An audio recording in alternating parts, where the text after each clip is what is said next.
মহব্বতে বশীকরণ বা মহব্বতে পাগল করা বা কাউকে বাধ্য করা, এরকম অনেক ভিডিও আপনারা দেখছেন। তাদের মধ্যে এই ভিডিওটা একটা অন্যতম ভিডিও। আপনারা যারা এই লাইনে কাজ করতে চান তাদের জন্য এটা একটা বেস্ট অপশন হবে। তো প্রথম থেকে না টেনে শেষ পর্যন্ত ভিডিওটা দেখবেন। আমার চ্যানেলটা অবশ্যই সাবস্ক্রাইব করবেন, লাইক কমেন্ট শেয়ার করবেন। আপনারা যদি আমাদেরকে দিয়ে কোনো ব্যক্তিগত কাজ বা তদবির করাতে চান, সেক্ষেত্রে স্ক্রিনে দেওয়া নাম্বারে সরাসরি ফোনে অথবা হোয়াটসঅ্যাপে যোগাযোগ করে যে কোনো কাজ করাতে পারবেন, দেশে বা দেশের বাইরে থেকে। স্ক্রিনে নাম্বার দেওয়া আছে। তো নকশাটা আমি তো স্ক্রিনে দিয়েই দিচ্ছি। এটা হচ্ছে তাজ সুলেমানি বশীকরণ বা তাজ সুলেমানি তাবিজের কিতাব থেকে নেওয়া একটা নকশা, যেটা দ্বারা আপনারা কাজ করতে পারবেন। তো প্রথমত নকশাটা আপনাকে লিখতে হবে ভোজপত্রের মধ্যে জাফরান কালি দ্বারা।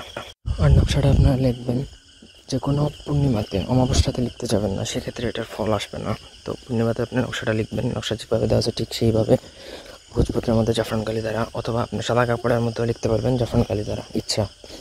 আপনাকে নকশাটা লিখে তেলের মধ্যে ডুবাবেন, সরিষার তেলে ডুবিয়ে তারপরে আপনাকে সেটা জ্বালিয়ে ফেলতে হবে। জ্বালাবেন আপনি যাকে বশীভূত করবেন তার বাড়ির পাশে, যে না হলে এটা দূর থেকে খুব বেশি একটা কার্যকর হয় না, তবে কাছে যে জ্বালাতে পারলেই কাজ শেষ, আপনার কাজ খতম হয়ে যাবে, এটা 100% গ্যারান্টি।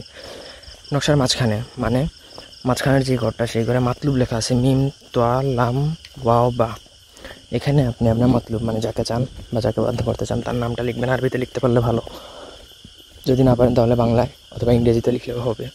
তো এইভাবে লিখে আমার অনুমতি নিয়ে কাজ করবেন, 1000% গ্যারান্টি এটা কাজ করবে। ধন্যবাদ।